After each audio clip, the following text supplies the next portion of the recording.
Olá, bom dia a todos, bom dia Rio Grande do Sul, 11 horas e 35 minutos. Hoje é segunda-feira, dia 18 de novembro. Vamos às manchetes de hoje. Julgamento adiado agora há pouco. Começaria hoje o júri popular de homens acusados de matar de maneira covarde o jovem Ronei Faleiro Júnior em Charqueadas. O crime aconteceu em 2015, já a explicação sobre o adiamento.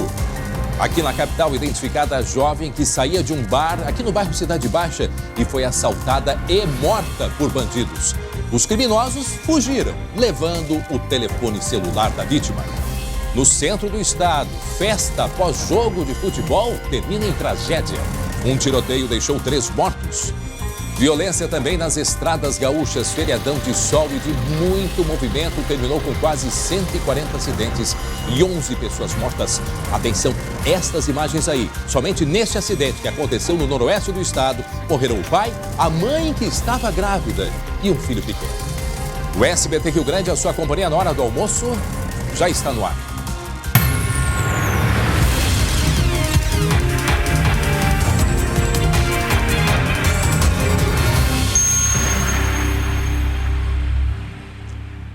E atenção, porque começamos o SBT Rio Grande conversando com o colega Marcelo Chemali, que está ao vivo lá na cidade de Charqueadas. Nós teríamos hoje o julgamento do caso Ronei Faleiro Júnior. O jovem foi morto de maneira covarde, cruel, por 16 agressores lá no ano de 2015. Mas o júri popular, que começaria hoje, foi adiado. O que é que aconteceu? Bom dia, Marcelo Chemali. Olá, bom dia André Har, bom dia para quem acompanha o SBT Rio Grande. Olha André, a nossa equipe estava desde as primeiras horas da manhã mobilizada para acompanhar esse julgamento que ocorre mais de 4 anos depois do crime onde o Ronei Faleiro Júnior acabou sendo a vítima fatal daquele homicídio qualificado. Foram quase 2 horas de reunião, André, entre os representantes do Poder Judiciário, do Ministério Público e também os advogados de defesa, até que veio a notícia da suspensão do julgamento, esse julgamento que vai ser dividido a partir de agora em 3 partes. Cada uma dessas etapas, André, com 3 réus. São 9 réus, portanto, nessa fase do julgamento, e cada uma das próximas etapas com 3 réus. Aqui ao meu lado, o titular da comarca aqui de Charqueadas do Ministério Público, promotor Márcio Abreu Ferreira da Cunha, que vai nos detalhar como aconteceu essa definição, doutor, sobre a suspensão desse julgamento, a pedido de quem? Bom dia. Bom dia a todos. Foi um pedido que partiu da defesa do réu Peterson, em razão da nomeação dele na última semana. Ele entendeu que não havia um tempo hábil para ele estudar todo o processo.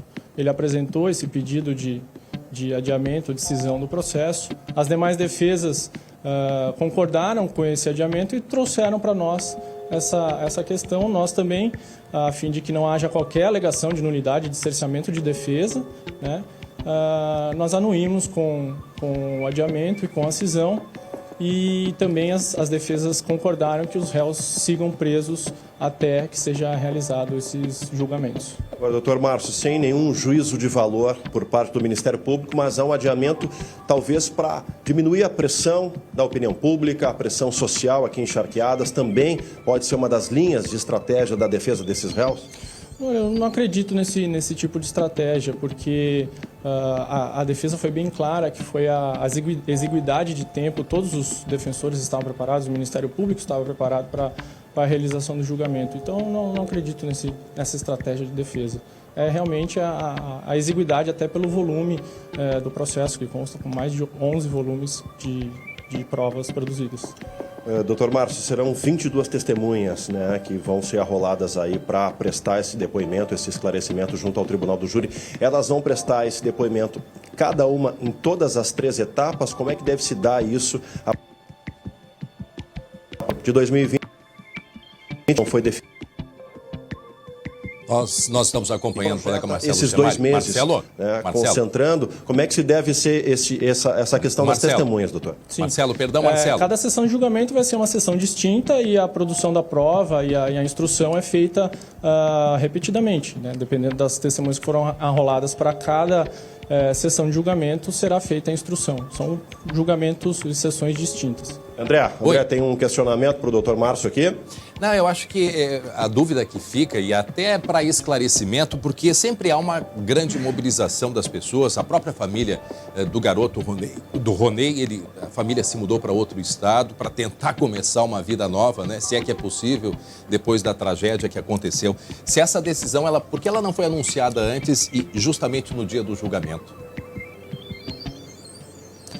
O questionamento do André Hara é se essa decisão poderia ter sido conversada anteriormente junto com os envolvidos, porque há todo um aparato e também um desgaste, especialmente do Ronei, do pai, né, do adolescente de 17 anos, que se mudou de Charqueadas, foi para um outro estado justamente para tentar conviver de uma maneira mais, superar um pouco mais esse trauma, se é que é possível superar. Se essa decisão de suspensão poderia ter sido conversada anteriormente, ou isso faz parte de todo essa mobilização das autoridades, da segurança. Existe um clima de muita tensão aqui em Charqueadas. Na verdade, essa cisão especificamente não poderia ter sido conversada anteriormente, porque houve a desistência de um dos advogados e a necessidade de nomear outro advogado. Então, como esse advogado foi nomeado na quarta ou na quinta-feira, se não me falha a memória, não houve a possibilidade de ter essa conversa anteriormente. Por isso que foi feito hoje. Expectativa, doutor Márcio, se falou bastante das provas, da robustez, também conversamos hoje com o delegado Rodrigo Reis, da Polícia Civil. O senhor mais cedo destacou o trabalho da Polícia Civil com relação a esse levantamento de provas. O que se pode projetar a partir dessa cisão em 3 partes e a expectativa de sentença desses 9 réus? A expectativa do Ministério Público permanece a mesma, não há qualquer diferenciação em relação à nossa estratégia, em relação ao julgamento feito em separado, e a expectativa é que todos saiam condenados. Tá certo. Eu agradeço pelas informações. André, a gente retorna para o estúdio contigo. Tá certo. E daqui a pouco a gente atualiza outras informações aqui sobre o caso do julgamento do Ronei aqui em Charqueadas, André. Tá certo. E daqui a pouco a gente vai contar, relembrar a história do Ronei, uma história que chocou a todos, né? Pela violência. Seria uma rixa entre municípios de Charqueadas e jovens de um município vizinho. Aí o momento em que o pai foi chamado pelo filho, pelo Ronei, para que ele, junto com outros amigos, para que o pai fosse buscá-lo na festa. E foi no momento que eles estavam entrando no carro que esse grupo se aproxima e começa com uma violência, com uma agressividade, socos, pedaços de garrafa. O pai do Ronei, imaginem a cena, o pai do Ronei levou o filho desesperadamente para o hospital. Desesperadamente, porque o garoto estava muito machucado. E aí, a partir disso, então, começou a longa, né, espera por esse dia de julgamento, que está marcado para hoje, e agora, portanto, vai ficar para o mês de janeiro. Em seguida, a gente traz outras informações. 11 horas e 43 minutos agora, e foi identificada a jovem que foi morta a tiros, um tiro na cabeça, depois de um assalto. Foi nesta madrugada, no bairro Cidade Baixa, em Porto Alegre. Ela estava com 2 amigas. Elas estavam caminhando, tinham saído de um barzinho quando foram abordadas por 2 criminosos. Os detalhes na tela. O crime aconteceu neste ponto da Rua da República. Segundo a polícia, Natana Stephanie Marques Gay, de 23 anos, voltava de uma festa a pé com 2 amigas quando foram abordadas por 2 homens. Eles desceram de um carro Classic prata e anunciaram o assalto. Na tentativa de escapar do assalto, as vítimas correram. As amigas conseguiram fugir, mas os criminosos dispararam um tiro certeiro em Natana, que morreu na hora. A Polícia Civil investiga o crime como latrocínio. A Brigada Militar trata o caso como uma fatalidade, já que durante os fins de semana há reforço no policiamento do bairro. 30 minutos antes, nós havíamos feito abordagens ali a pessoas que eram dadas como suspeitas pela comunidade. Coincidentemente, nesse mesmo local. Obviamente não somos onipresentes, mas também contamos com a colaboração da comunidade para informações. Natana é a 7ª vítima de roubo com morte este ano em Porto Alegre. O segundo na Cidade Baixa. No fim de março, Gabriel Pontes Fonseca Pinto, de 26 anos, foi assassinado na Rua General Lima e Silva. Nas 2 ocorrências, a investigação aponta que houve reação das vítimas. Sempre recomendamos que quando acontecer um assalto, você for surpreendido, que não reaja para justamente evitar esse resultado morte como aconteceu. E hoje assume o novo comando da Brigada Militar. Inclusive, a manifestação que se teve do novo comando é que ações vão ser feitas com relação ao roubo de celulares. Segundo, a polícia agora vai investigar se de fato foi o latrocínio que é o roubo com morte. Pode ser um outro motivo? Pode. Mas, em princípio, é o roubo com morte. Ou seja, o objetivo era o celular. E a partir disso que a Brigada Militar vai centralizar agora as suas operações. Para onde estão indo esses celulares? Porque tem quem roube, tem para quem venda. E é isso que a polícia quer saber e quer fazer novas ações. Agora, faltando 15 para o meio-dia, violência também nas rodovias. Daqui a pouco eu vou mostrar detalhes de diversos acidentes, inclusive de uma família. O homem, a mulher, jovens, 30 anos, uma criança pequena e essa mulher estava grávida. Daqui a pouco eu dou os detalhes desse final de semana de feriadão violento em todo o Rio Grande do Sul. Agora, eu quero falar com quem busca mudança de vida. Você precisa fazer um curso técnico profissionalizante? Eu apresento a vocês Grau Técnico, que é a maior rede privada de ensino técnico do país, que acabou de chegar a Porto Alegre. A Jaciele conta como funciona, né, Jaciele? Então, são 50 unidades espalhadas em todas as regiões com os cursos mais procurados, como enfermagem, radiologia, administração e análises clínicas. Além disso, temos uma agência que ajuda você a voltar ao mercado de trabalho. Conheça um pouco mais do Grau Técnico. Seu futuro profissional depende de você. Escolha o Grau Técnico. São mais de 20 cursos com os melhores professores, laboratórios e uma estrutura completa. Pense no futuro. Faça Grau Técnico. E hoje tem promoção especial. Ligue agora e garanta 50% de desconto na matrícula, material didático grátis e 2 camisetas. E olha só, a promoção vale nos próximos 10 minutos, então liguem agora. Tá ali o número para vocês. Pense no futuro, faça Grau Técnico. E atenção, violência nas estradas. No final de semana, 4 pessoas morreram no acidente na BR-472 em Boa Vista do Buricá, na região noroeste aqui do estado.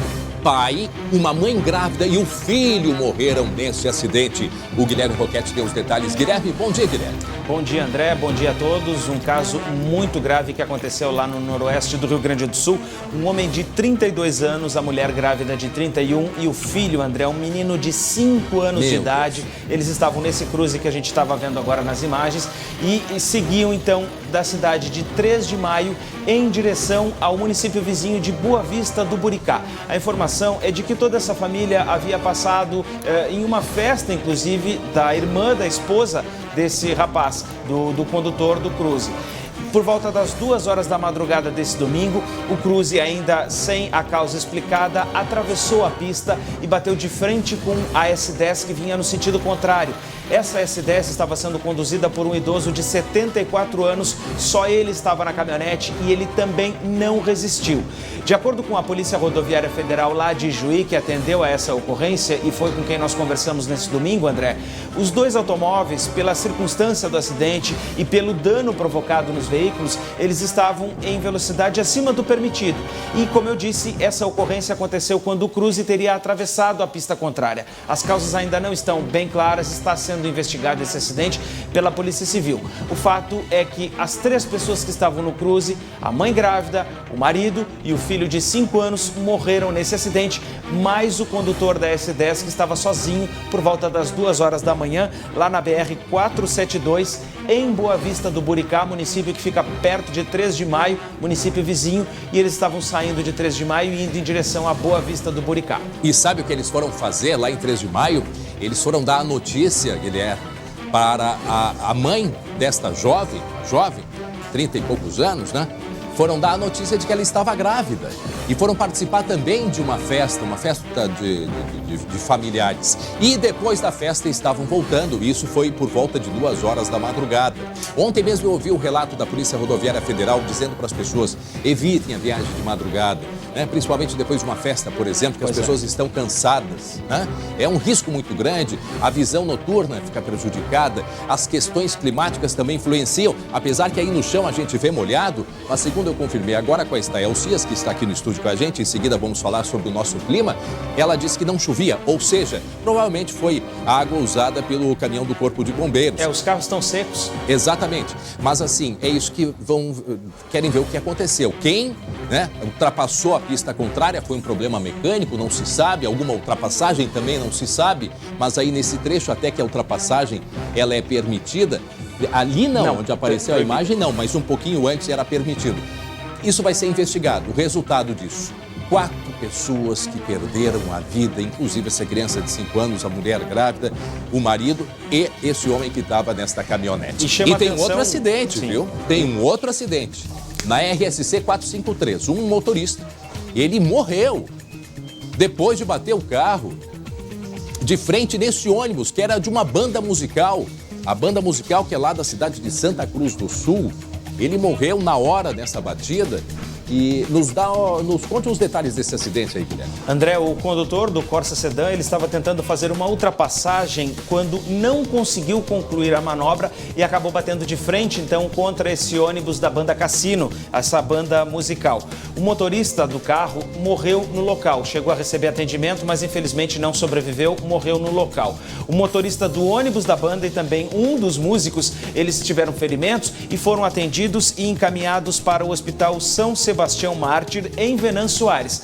A instituição, no entanto, não informou o estado de saúde desses 2 ocupantes do ônibus. Se restringiu apenas a dizer que nesse domingo eles ainda estavam internados, mas não informou em que estado de saúde eles estavam. A batida aconteceu no início da manhã de domingo, por volta das 7h30, 8 horas da manhã, nesse trecho da RSC 453, lá em Venâncio Aires. O trânsito chegou a ficar bloqueado porque o ônibus, André, ficou atravessado na pista. Por isso, então, até que fosse removido, ficou então interditado o trânsito no local durante o atendimento dessa ocorrência. Mas mais uma ocorrência grave e nesse caso sim a gente tem a confirmação de que o Corsa Sedan tentou ultrapassar um veículo e bateu de frente contra o ônibus. Porque chuva não tinha, pelo contrário, o tempo estava bem seco. Guilherme, fica aí que daqui a pouco a gente volta a conversar, que agora eu quero conversar com a Bruna Osterman, porque a gente vai continuar falando desse assunto dos acidentes. Pelo menos 11 pessoas perderam a vida em acidentes nas estradas do Rio Grande do Sul neste feriado de proclamação da República. Foram quase 140 acidentes nas rodovias estaduais e federais. E a colega Bruna Osterman está ao vivo lá na Freeway e vai trazer informações com a gente, direto da Polícia Rodoviária Federal, né, Bruna? Exatamente, André. Bom dia para ti, para quem nos acompanha. Então, 7 desses acidentes, desses 11, aliás, 7 dessas pessoas que acabaram morrendo nas estradas gaúchas acabaram perdendo a vida em estradas federais. A gente está aqui com o Felipe Bart, ele é chefe da comunicação social da Polícia Rodoviária Federal e vai falar um pouco sobre o trabalho da PRF durante esse feriado. É um feriado que já começa a ter mais movimento, principalmente na Freeway, em função do tempo, né? Mais sol, o pessoal quer ir mais para a praia. O que a gente pode falar sobre o trabalho da PRF em si? Houve aumento aí nos policiais fazendo as rondas? Como é que foi? Sim, o feriado ele iniciou na sexta-feira, então, além do tempo bom, as pessoas tendo sexta, sábado e domingo para poder viajar, o fluxo com certeza aumenta. Então, desde quinta-feira, a Polícia Rodoviária Federal aumentou o policiamento na rodovia, inclusive com policiais de folga, e focou o seu policiamento no combate ao crime e na fiscalização daquelas infrações mais perigosas, embriaguez ao volante e ultrapassagem indevida. Perfeito. A gente teve, inclusive, um caso que acabou de ser contado aí pelo Guilherme Roquette, né, André? De um motorista que acabou batendo num ônibus de uma banda, né? Ali de Santa Cruz, o pessoal foi encaminhado ali ao hospital de Venâncio Aires. A ultrapassagem em local perigoso pode ser considerada, então, uma das infrações mais graves ou mais fatais também? Sim. A ultrapassagem ela é muito perigosa em local proibido e também, mesmo em local permitido, quando o condutor não atenta à distância que ele precisa para realizar a ultrapassagem. Se ele realiza a ultrapassagem sem atentar para a distância e para o tempo correto, acaba muitas vezes causando uma colisão frontal, e a colisão frontal é um dos tipos de acidente mais graves que se pode ocorrer nas rodovias. Pois então, Bruna? Além, claro, do movimento intenso em direção... Oi, André, fala. Não, pode terminar. Além do movimento intenso, depois eu pergunto. Além do movimento intenso, completa a tua frase. Em direção às praias e do litoral, na Freeway, também teve bastante congestionamento na BR-290, só que aí em direção ao outro lado, lá em Eldorado do Sul, onde houve, né, também um acidente bem mais grave que acabou bloqueando bastante a pista. Sim, houve um acidente envolvendo 2 caminhões, uma colisão traseira com uma vítima grave. Eram 2 veículos pesados, então a questão logística para a retirada dos veículos ela é muito complicada, fazendo com que a pista ficasse bloqueada e os policiais tivessem que ficar várias horas desviando o trânsito para a pista lateral para manter o fluxo. E de fato esse foi o acidente, ou melhor, a circunstância mais complicada em termos de trânsito e de tráfego, que foi onde o trânsito parou, André. Sim. Segundo aqui o Felipe, durante todo o trajeto aí da Freeway, né, e da BR-101, que também leva aqui até Santa Catarina, né, que muita gente acabou indo para Santa Catarina, teve ali aquela coisa do anda e para, mas foi tranquilo. Mas pode falar o que tu ia perguntar, André. Eu quero falar com o policial Bart. Policial, bom dia. A minha dúvida é a seguinte, a questão dos radares. Eu tenho a sensação, e eu ando muito pela Freeway, eu tenho a sensação que o motorista, tanto de caminhão, de carro, quanto ônibus, anda desrespeitando, sabendo, se sentindo seguro, porque não há fiscalização com radar. A pergunta que eu faço, esta minha avaliação é a mesma da Polícia Rodoviária Federal? Como que vai ficar isso? De fato, não teremos mais radares nas estradas federais? Com relação aos radares móveis, que são os operados pela Polícia Rodoviária Federal, eles estão suspensos por enquanto. Está sendo feito um levantamento técnico. Depois desse levantamento técnico, que vai indicar os pontos para se utilizar o radar, os radares vão voltar a operar. E procede a minha observação? De que haja essa volta. Sim, após o estudo técnico, os radares voltarão. E procede a minha observação? O André pergunta, então, se procede, se vocês têm essa sensação de que o pessoal está realmente andando mais rápido. Na realidade, a PRF ela não trabalha com sensação, ela trabalha com dados. Sem o radar para medir a velocidade, a gente não tem como dizer se a velocidade aumentou ou não. Eu pergunto, perfeito. Viu, Bruna? Então, Bruna. só para finalizar...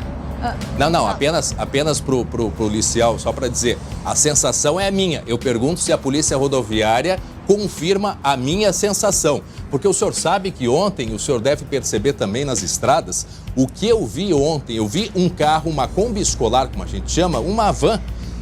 Eu não sei de onde que era, porque não deu tempo de olhar a placa. Simplesmente passou voando por mim, cortando e fazendo gracinha ainda, piscando os faróis, né?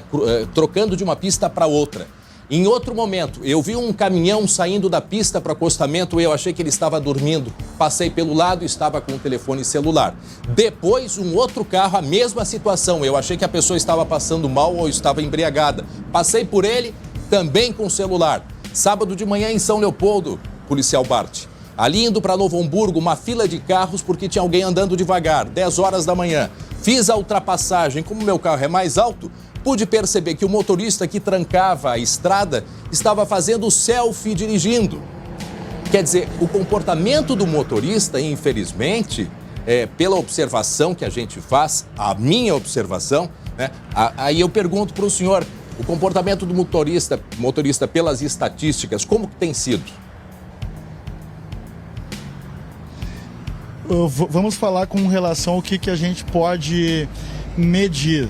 Comparando os 5 dias do feriado da Proclamação da República, da nossa operação do ano passado, com os 4 dias desse ano, a gente conseguiu observar que o número de autos de infração ficou mais ou menos parecido, porém, a embriaguez ao volante e a ultrapassagem indevida, ela foi mais flagrada pela PRF, então a gente percebeu. Não tenho como dizer se foi o nosso foco que aumentou ou se foi realmente a quantidade de infrações que aumentou, mas nós lavramos mais autos de infração esse ano do que ano passado com relação às infrações de embriaguez ao volante e ultrapassagem indevida. A questão do celular às vezes se dificulta também um pouco para vocês identificarem por que a pessoa normalmente está fechada no carro? Sim, dependendo da película, da transparência da película, fica bem difícil, mas cabe a nós também abordar os veículos e determinar a retirada da película quando a película está fora da lei. Perfeito. Então é isso, André. Nesse feriadão aí, 100 mil veículos mais ou menos passaram pela Freeway. E aí, então, já foi um pequeno teste para os próximos dias aí de verão, que certamente serão ainda mais Obrigado, Bruna. Obrigado ao policial. E lembrando que, apesar do radar não estar em operação, a Polícia Rodoviária continua fazendo as operações pelas rodovias. 11h59 agora, 27 graus é a temperatura. Gente, muito calor hoje à tarde. Em seguida, a Estael Cias vai conversar com a gente sobre a previsão do tempo para toda a semana. E atenção, porque a polícia procura pelo homem que matou 2 pessoas na rua de Cruz Alta, numa rua lá em Cruz Alta. Foi na madrugada deste domingo. Os detalhes na reportagem. As imagens da câmera de segurança mostram o momento de um dos crimes. A mulher é atingida por um disparo. Ela ainda dá alguns passos, mas logo cai no chão. Antes disso, a outra vítima já havia sido alvejada. O caso aconteceu na madrugada de domingo na Vila Hilda, em Cruz Alta. O assassino chegou a pé e disparou 5 vezes. 2 deles falharam, um foi a esmo. No fim, cada uma das vítimas morreu atingida por um tiro. Luane Maciel Ribas, de 23 anos, chegou a ser socorrida, mas não resistiu. Ela tinha 3 filhos, um ainda bebê de 2 anos. Wellington Juan Bittencourt, de 20 anos, morreu no local. Estamos analisando imagens de câmeras de vigilância, também estamos buscando outras testemunhas que ainda não encontramos, mas sabemos que elas presenciaram o fato. E também analisando todas as circunstâncias para saber a motivação, o histórico, a vida pregressa das vítimas, especialmente do rapaz, já que a moça, ao que tudo indica, foi um tiro a esmo. E atenção, porque em Santa Maria, homens armados chegaram atirando contra pessoas que estavam confraternizando após uma partida de futebol. Acredite, o pessoal jogou futebol, foi lá se encontrar, fazer um churrasquinho e, de repente, entram pessoas atirando. 3 morreram. A reportagem é da Bruna Tasqueto. As imagens gravadas pelo celular mostram os atiradores já no chão, depois de terem sido rendidos pela PM. Eles estavam encapuzados. Os 5 homens vestindo uniformes da Polícia Civil chegaram após a partida e atiraram. 3 pessoas morreram. Na fuga, os bandidos roubaram um carro, mas acabaram batendo num muro e foram rendidos pela polícia. O jogo de futebol amador era neste campo. No local havia famílias. As crianças estavam jogando dentro do campo ali, alguns correram para a lateral lá dos trilhos, alguns subiram, outros se machucaram porque correram para dentro de casa ali para tentar se abrigar. Este morador da região viu um dos atiradores apontar a arma para a mulher que tentava buscar o filho durante o ataque. Foi tiro de rajada, não era tiro de 1, 2 tiros. Quem conseguiu correr, correu para o mato. Teve gente que parou lá em cima dos trilhos, lá não teve muito a ser feito. Pânico geral, total, generalizado, horrível, uma cena de guerra mesmo. As vítimas foram Wagner Beck Machado, Sandro da Silva Pereira e Rafael Reis Espíndola, que tinha passagens pela polícia por crimes como tráfico de drogas, roubo a banco e tentativa de homicídio. Não houve revide por parte das vítimas. Os autores chegaram, abordaram as pessoas, questionaram sobre o Rafael e logo após começaram a atirar em todas as pessoas que estavam ali, ou seja, nos 3 indivíduos. Os investigadores acreditam em execução, mas ainda tentam entender o motivo e se alguém morreu por engano. O que tudo indica, essas pessoas não são as proprietárias das armas, não foram essas pessoas que tinham uma motivação para com ele. Há necessidade de saber quem é o responsável por essa ação. É necessário descobrir exatamente se as pessoas tinham vinculação ou estavam no lugar errado, na hora errada, exatamente no momento da ação criminosa. Com os criminosos, a polícia encontrou uma submetralhadora, um fuzil, pistolas e um revólver. 2 homens foram presos e os outros 3 foram baleados e levados para o hospital. Agora imaginem a cena. Feriado, final de tarde, ali 7 horas da noite, Final de tarde, início da noite. Famílias reunidas, os homens jogando futebol, todo mundo junto, se divertindo e de repente encosta um carro e começam os tiros. E um detalhe, não é 1, 2, 3 tiros, foram dezenas, segundo informações preliminares. E muita gente ali, tinha família, as pessoas estavam confraternizando, era dia de feriado. E agora viram o que o delegado disse e a gente fica pensando, eu aqui pensando... Muitos estavam no lugar errado na hora errada. Como é que a gente vai adivinhar o lugar certo na hora certa? E o que acontece? E o que acontece numa hora dessas? Tiro para todos os lados. Olha só o que diz a polícia. Que é importante saber a motivação. É o que a polícia está fazendo. A motivação ainda não está esclarecida. A principal linha de investigação é disputa, rixa entre facções criminosas, de acordo com a delegacia lá de investigação. Ou seja, o tráfico de drogas, muito provavelmente, pelo modo de operação desses criminosos, que o detalhe, olha só, para aí a imagem, bota ali a imagem. Vocês viram o detalhe da imagem? Volta a imagem ali. Camisa da Polícia Civil. A camisa da Polícia Civil. Inclusive, a polícia lá de Santa Maria disse que é a primeira vez que acontece algo assim. Olha ali, ó. Aí a gente consegue ver. Olha ali essa imagem. Solta um pouquinho que a gente vai conseguir chegar ali no ponto. Uma imitação grotesca? Pode até ser. Mas chega alguém se identificando da Polícia Civil com uma camiseta dessas aí, vai dizer o quê? E foi a hora que começou o tiroteio. Pela informação preliminar, apenas um desses 3 tinha passagem pela polícia e tinha algo com relação ao tráfico de drogas. Os outros 2 morreram por engano, porque estavam no lugar errado na hora errada, assim como aconteceu com aquele crime numa boate, lembram? Aqui na região de Mostardas, aqui no sul do estado. É a mesma coisa, entraram com camisa da Polícia Civil, era uma boate, aquele som de madrugada, o som alto, anunciaram, começou o tiroteio, e aí foram 5 mortos, né? E muito provável, pelas informações, os 5 não tinham passagem, o alvo não estava lá ou conseguiu fugir, não se sabe, não lembro em detalhes. Mas o modo de operação é a mesma. Então, desses 3 que morreram, um tinha, sim, relação com o tráfico de drogas. Ou com o comando de drogas, enfim, não se sabe o que a polícia vai tentar descobrir a partir de agora. Mas, de acordo com a própria polícia, é a primeira vez que acontece algo parecido com o que aconteceu lá em Santa Maria, na região central do estado, na sexta-feira, por volta de 7 horas da noite. Muito bem, 12:06 agora. Uma mulher grávida morreu após um ataque a tiros na Restinga, aqui na zona sul de Porto Alegre. E outras 3 pessoas também ficaram feridas. O Guilherme nos conta em detalhes o que aconteceu por lá. É algo perto do que aconteceu lá em Santa Maria, que nós estávamos vendo agora, André. Ao total foram 2 ataques realizados, então, na noite de ontem, lá no bairro da Restinga.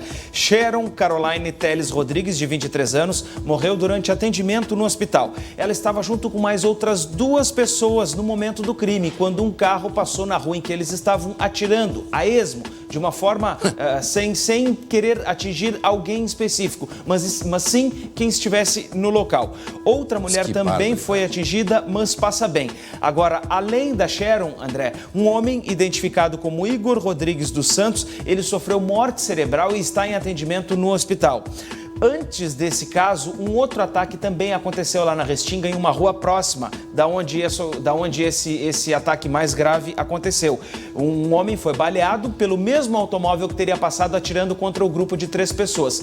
De acordo com a Polícia Civil, o delegado Rodrigo, que está investigando o caso, os 2 locais dos ataques são pontos de tráfico de drogas, são pontos dominados pelo tráfico de drogas, melhor dizendo. O que isso significa, André? Há uma chance de que esses 2 ataques tenham sido motivados por uma disputa por pontos de vendas. Rivais vão até o local e intimidam as pessoas que estão naquele local. Neste caso, Guilherme, envolvendo o tráfico, em zonas de atuação do tráfico, não tem negociação. A negociação é a tiro.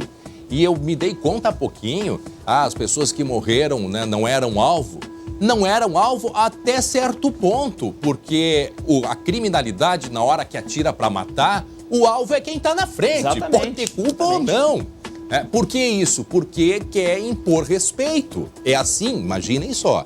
Olha o que é, né, o nível, né, de valor das coisas. Assim que se impõe respeito nesse mundo da criminalidade, Guilherme. Eles foram vítimas que acabaram morrendo, né? Essa mulher grávida e o jovem que está com morte cerebral, que ainda não morreu, né? Que está nessa condição de morte cerebral, eles foram escolhidos a esmo, mas acabam sim, de fato, como tu disse, André, se tornando vítima, sim, desse caso. Não são pessoas que estão determinadas, que estão marcadas, como no caso lá de Santa Maria, mas o caso, a situação, o modo de ação dos bandidos, ele é semelhante. Verdade. Se atira a esmo, pega a bala em quem pegar e aí acaba se morrendo uma pessoa grávida, né? E que perde, enfim, tem a sua vida ceifada numa ação como essa. Quer dizer, o cara que atira, se ouvido pela polícia, ele vai dizer assim, atirei, mas não vi que tinha gente. Não, ele viu que tinha e ele atirou pra matar, não quer saber nem quem é. Exatamente. Fica aí, volta daqui a pouco, porque agora eu vou conversar direto com a Bruna Osterman. desde ontem nós estamos todo mundo chocado com o caso que aconteceu nessa madrugada, ontem à noite, por volta de 2 horas da manhã. Uma jovem com outras 2 amigas saía de um bar aqui no bairro Cidade Baixa, em Porto Alegre, e teve um assalto. Pelas informações iniciais, ela reagiu, daí a menina. Ela reagiu ao assalto, não quis entregar os objetos dela, as outras 2 amigas fugiram e ela levou um tiro, gente, um tiro na cabeça, morreu na hora. E agora a pergunta que fica, o que aconteceu? Foi de fato o latrocínio, que é o roubo com morte? Será que as câmeras de segurança vão poder esclarecer este crime, hein, Bruna Osterman? Oi, André. Pois então, a gente esteve ali no local do crime, né? Ali bem próximo, na verdade, na Rua da República, entre a Sofia Veloso e a Rua General Lima e Silva. Ali, o pessoal que mora ali até não quis dar entrevista porque disse que é um local muito perigoso, tem muito tráfico de drogas ali, e aí acabaram ficando com medo. Mas o que eu vi ali, é que no prédio ao lado onde aconteceu o crime, tinha câmeras. Até tentei falar com a síndica, ela disse que as câmeras são mais voltadas ali para o espaço interno do próprio pátio ali do edifício, mas certamente a polícia também vai solicitar essas câmeras. Vai requisitar. No local exato onde aconteceu o crime Certamente. No local exato onde aconteceu o crime não tinha as câmeras. A gente realmente conversou com alguns moradores até do prédio. É um prédio bem profundo, ele é comprido para trás. Então, quem mora mais para os fundos acabou também não ouvindo. O que se sabe é que foi um tiro certeiro na cabeça, ou seja, de uma crueldade muito grande, na cabeça de uma menina de 23 anos, né, André? Uma brutalidade que nos choca e nos deixa muito, muito tristes. O celular dela foi levado e é isso que a polícia quer investigar. Se de fato foi latrocínio, que é o roubo com morte, mas não há dúvida que choca a todos. Saiu para se divertir, estava uma noite agradável. Até então, pelo que se sabe, ontem à noite a segurança estava normal, só que a segurança também vai até um determinado horário. Isso foi por volta de 2 horas da manhã, caminhando numa rua que a gente sabe que ela é uma rua bastante problemática em termos de violência e de trânsito de drogas. E aí acontece essa tragédia aí com essa moça. Obrigado, Bruna. Diga. André, a gente falou, né, com o comandante ali do 9º Batalhão, que é o responsável por aquela área. Ele até destacou que a Cidade Baixa tem mais policiamento do que as demais áreas de Porto Alegre. Ele considerou uma fatalidade isso que aconteceu, porque cerca de 30 minutos antes do crime, eles chegaram a fazer uma abordagem exatamente naquela região. Agora, a Cidade Baixa, por ser um bairro boêmio, tem muita circulação de jovens e muita gente caminhando a pé, né? Essa menina, ela tanto saía em festas e bares, como foi o que aconteceu ontem à noite, mas ela também morava ali próximo, na Rua Joaquim Nabuco, e trabalhava ali perto. Ela trabalhava numa empresa que ficava na Lima e Silva. Então, certamente, ela se sentia, digamos assim, em casa. Em casa, de alguma forma, no seu porto seguro, não é mesmo? E aí veio acaba que, ao ser assaltado, eu posso falar por mim mesma, já fui assaltada algumas vezes, a gente acaba não calculando as reações que a gente tem e muitas vezes ocorre sem querer. Aí ela e as amigas foram correr para tentar escapar de alguma forma desses assaltantes, mas eles atiraram contra ela. A gente vai continuar acompanhando esse caso. Obrigado, Bruna Osterman. E atenção, a gente volta a falar sobre o caso do Ronei. Lembram do Ronei? Pois o julgamento, que aconteceria hoje foi adiado. O caso Ronei, ele chocou pela violência e pela crueldade. É um jovem, ele tinha 17 anos lá em 2015 e ele morreu depois de ser espancado na saída de uma festa. 9 pessoas que seriam julgadas hoje, elas são acusadas do crime. O pai do adolescente, ele viu tudo. E a família está, nesse momento, vivendo em outro estado, para tentar suportar a dor de perder um filho da maneira como foi. Hoje, de alguma maneira, a gente tem tentado se cuidar. A minha esposa, eu, um do outro, a família, para a gente poder levar os dias. Mas é um dia vazio, é um dia com pouca perspectiva. Assim tem sido os últimos 4 anos para o pai e a mãe de Júnior, como a família chamava o filho.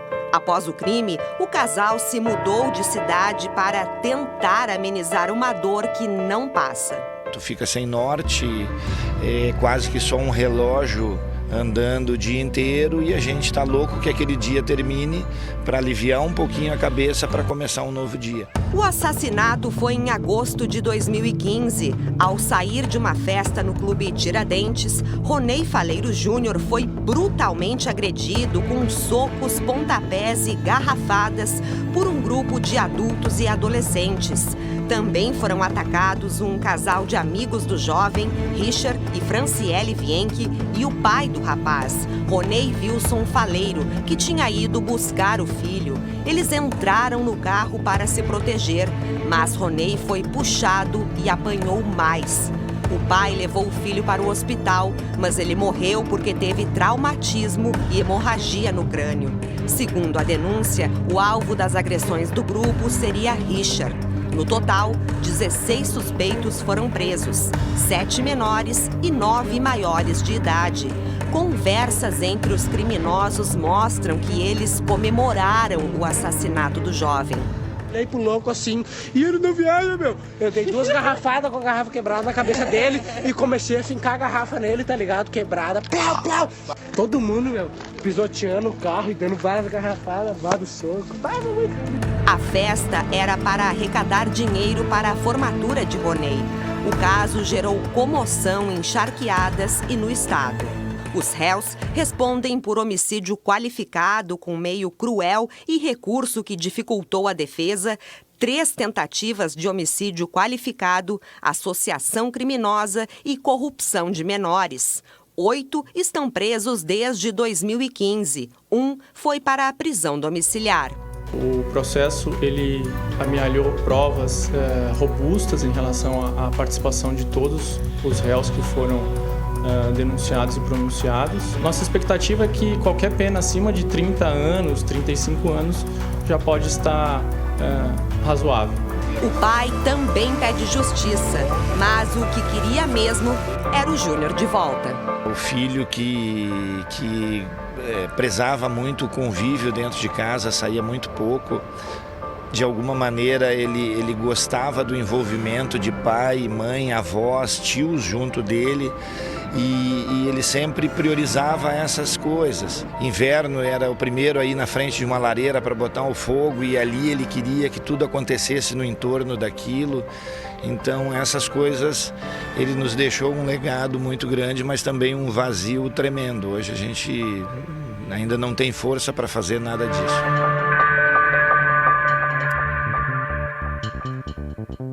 Vamos de novo escutar o que disse um dos envolvidos nesse crime. Olhei pro louco assim, e ele não viaja, meu. Eu dei 2 garrafadas com a garrafa quebrada na cabeça dele e comecei a fincar a garrafa nele, tá ligado? Quebrada, plau, plau. Todo mundo, meu, pisoteando o carro e dando várias garrafadas, vários socos. Eu não sei o que eu posso pensar de uma pessoa que tem a capacidade, né, de narrar tudo o que cometeu. Eu, sinceramente, eu não sei. Agora, a pergunta que a gente quer saber, Marcelo Chemali, por que esse julgamento não começou hoje?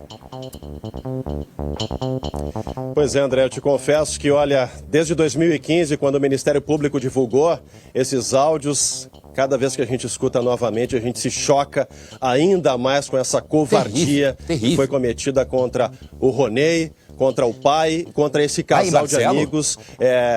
O alvo... Diga, André. Não, e assim, todo mundo deve se perguntar, mas o que aconteceu? Era uma rixa entre moradores de cidades vizinhas.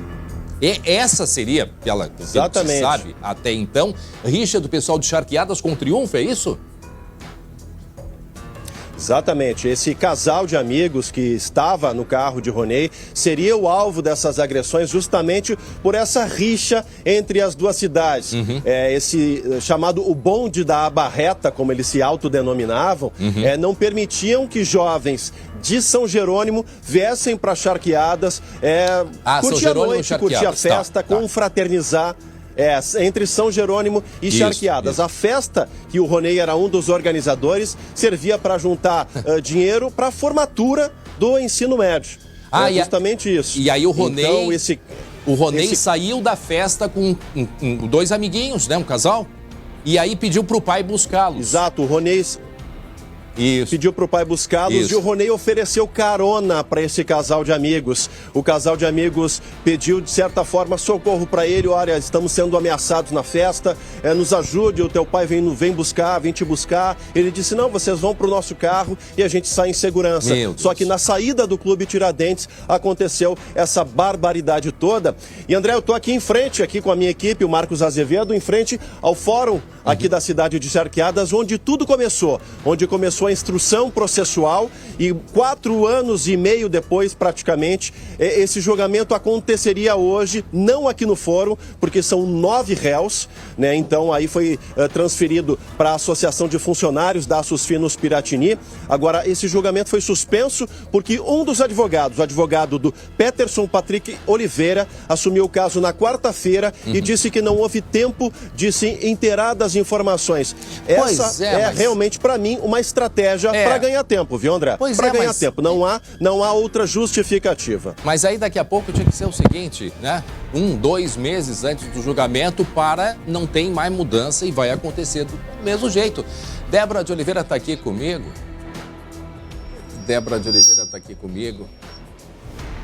Tá com algum problema no microfone da Débora? Débora, vai ali e já volta. Tá? A Débora sabe muito bem desse caso, um caso chocante. E o menino queria ajudar ainda, né?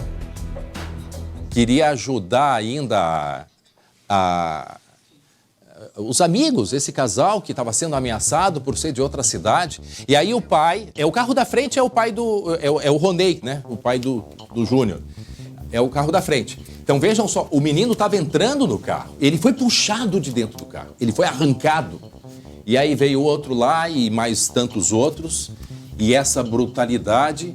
O pai que mudou, que foi para outro estado, né? A família foi para outro estado para tentar recomeçar uma vida. E aí vem todos para o julgamento. Né, e aí vem para o julgamento, aí agora porque um dos réus trocou de advogado e aí vai ficar para janeiro. Eu acho que eles têm medo, inclusive, né? De qualquer possibilidade de retaliação,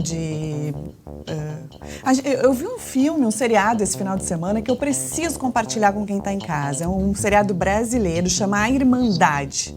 É muito importante que os jovens, tinha tantos jovens participando desse crime brutal, né? Vergonhoso para tantas pessoas queridas que moram na cidade de Triunfo, ali, região. Assistam.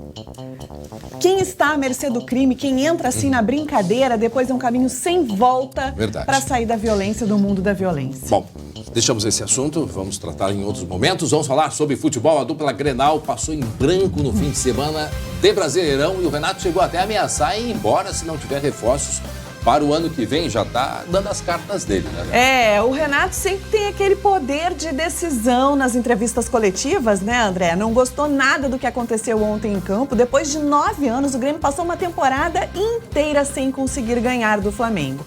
Ontem perdeu nesse pênalti que foi muito discutido. O Grêmio ficou muito revoltado com a marcação dessa penalidade. Considera que o Léo Moura estava se apoiando no chão, não colocou a mão na bola. O árbitro sequer quis acompanhar o trabalho do VAR, né, do árbitro de vídeo. Ele tomou a decisão e manteve essa decisão do pênalti a favor dos rubro-negros. Foi marcado e convertido pelo Gabigol. O Grêmio perdeu o jogo e o Renato acabou perdendo um pouquinho a paciência, né? Muito se questiona sobre aquela brincadeira desde antes da Libertadores, quem tinha o melhor elenco, quem tinha o melhor time do Brasil. Ontem, pela primeira vez, o Renato admitiu que o Flamengo tem o melhor time e que se o ano que vem o Grêmio não contratar, né, ele não se responsabiliza em ficar, porque se é para ficar lá atrás na classificação e não brigar por títulos, ele não tem interesse em permanecer. A gente vai debater sobre isso no campinho.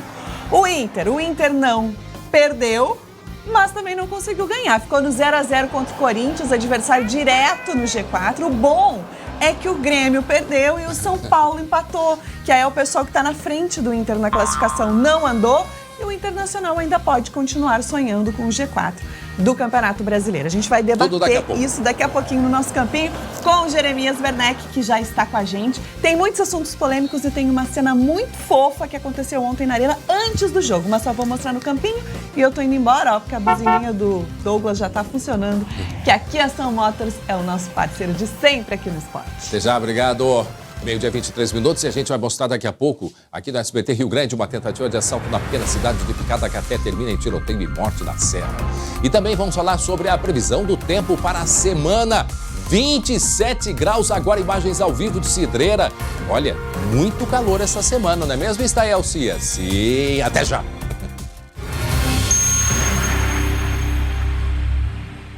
Já estamos de volta com o SBT Rio Grande, meio-dia e 28 minutos agora. Fiquem com um recado que a gente tem da Sorri Fácil com a doutora Carol.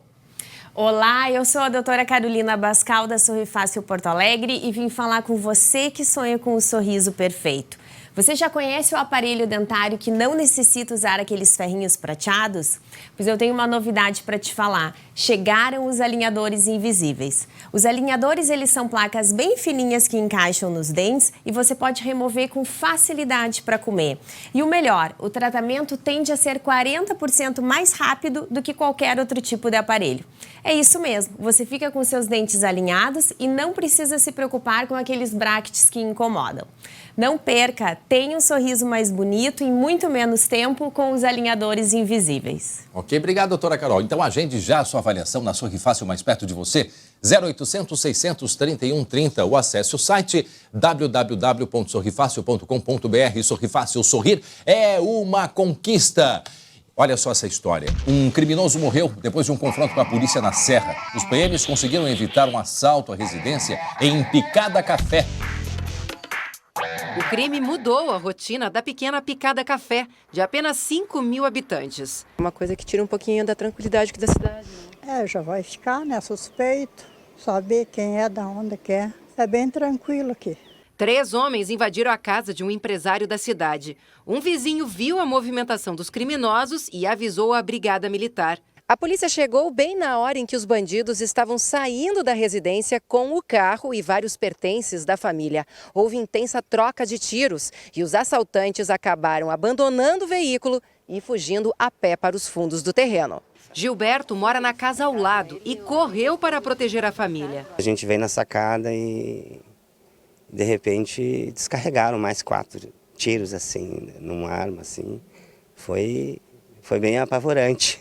Sim. E daí eu logo peguei a minha esposa e corri para dentro, né? As vítimas não tiveram ferimentos. Os bandidos pularam o muro e fugiram para um matagal.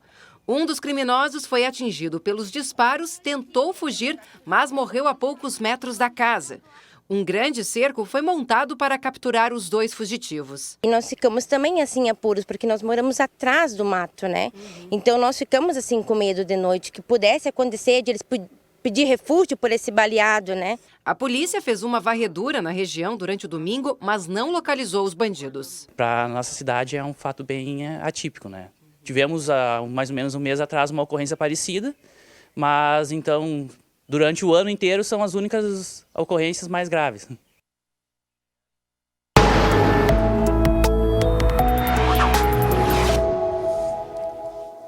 27 graus é a temperatura neste momento, meio-dia e 31, que será às 3 horas da tarde, Estael Cias.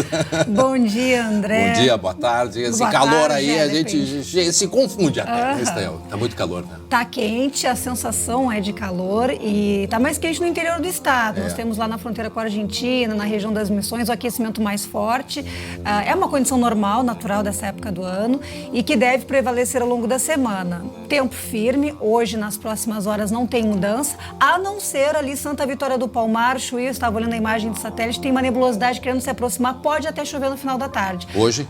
Mas é a única região, quase 500 municípios, só aquela região. E esse aqui é o padrão de temperatura que nós devemos ter aí para toda semana. Tem 37, 38 graus no oeste, noroeste, temperaturas na casa de 34, 35 graus, entre quarta e quinta-feira aqui na Grande Porto Alegre, tá? Então, assim, é uma evolução, um aquecimento cada vez mais forte nos próximos dias. A gente sabe que calor com umidade é aquela sensação, né, de abafamento, a gente se sente mais pesado por causa da umidade. Vai ser uma semana com umidade também, Estael? Não, uma semana de ar bastante seco. Inclusive, ontem nós tivemos a umidade perto de 10%. Nossa, umidade de deserto lá muito pouco. Muito pouco, lá em Cambará do Sul. E hoje à tarde devemos ter uma tarde também com índices de umidade abaixo de 30%. Essa imagem, Estael, é ao vivo, né? A nossa câmera é exclusiva Isso só o SBT Rio Grande tem. Direto da Rádio HY.net, A gente lá vê no até uma Vale névoa dos seca, Sinos. né? Hã? A gente vê uma névoa seca aí. Névoa seca. Névoa isso. seca. E A gente consegue ver que a imagem não está tão nítida, né? E tem a ver com calor. Tem a ver com aquecimento, com esse ar mais seco que vai predominar hoje, amanhã e quarta-feira. 3 dias em que as tardes serão de ar muito seco, ou seja, os índices de umidade podem baixar de 30%, associado à temperatura alta. Então isso também traz desconforto. Devemos ter essa seguradora. E aí na sexta-feira vem a instabilidade, mas vejam, a gente sempre mostra aqui um mapa colorido com tons de vermelho, lilás, e hoje está em azul, o que significa pouca chuva. Então na sexta-feira o tempo vira, mas devemos ter aí, em termos de volume de precipitação, nada preocupante, é claro. Teremos uma semana toda de calor, de temperatura alta, a chegada da chuva pode trazer algum temporal isolado. Agora aí em Cidreira, tá agradável, Cidreira 24 graus agora, mas vai subir mais à tarde, né? E as temperaturas podem chegar a quanto aqui, o máximo essa semana no estado? Chega perto de 40, pelo visto. Perto de 40, 38, 39 graus lá nas Missões, na fronteira oeste. Que espetáculo, uma segunda-feira, praia linda, maravilhosa, sim. E vazia, né? E esse mapa aqui, Estela? Bom, esse mapa é para mostrar que na semana que vem volta a chover forte no Rio Grande do Sul. Então o mês de novembro não vai terminar sem um novo episódio de chuva mais forte. Então, provavelmente, segunda-feira, dia 25, a chuva vem mais forte e veja aí, volta aquelas cores mais fortes que indicam volumes maiores. E a gente vai ter frio, Estela, porque esse fim de semana, acho que foi Cambará, teve geada, não foi? Sim, nós tivemos temperatura no domingo de 2,5 graus em São José dos Ausentes. Lá em Santa Catarina chegou a baixar de 0 a temperatura, ficou 2 décimos lá, abaixo de 0. Morro da Igreja, aquela região lá. E teve geada forte lá em Santa Catarina, assim, claro, uma região de maior altitude também, né? Então esse ar muito seco é que favorece. As manhãs ainda um pouco frias, mas as tardes com aquecimento. E mais uma informação importante. Nesta semana a radiação ultravioleta atinge valores elevados, então tem que proteger a pele com filtro solar. Para terminar o sábado e domingo, com sol, nuvens e temperatura mais amena. Pode ter alguma chuva então, passageira. Chega fim de semana lá. Obrigado, Estela, e até quinta-feira para a gente atualizar. Quinta-feira a gente traz mais informações. Então tá bem. Agora imagens ao vivo lá de Gramado. A gente sempre dá a nossa voltinha por Gramado, né, Estela? 27 graus em Gramado e Canela deve estar quanta temperatura lá na terra onde nasceu o nosso editor-chefe hoje, o Luciano. Deve estar quanto? Deve estar beirando aí essa temperatura média aí, temperatura alta. O pessoal acha que na serra só faz frio, nada disso, né? Às vezes vem um turista aí achando que vai encontrar assim um baita de um frio e não, temperatura mais alta. Muito bonita a imagem da nossa querida cidade de Gramado. Muito bem, gente. O SBT Rio Grande de hoje está terminando, mas em seguida, olha aí, está terminando, mas a gente tem esporte. Já está todo mundo pronto aí, a Débora de Oliveira.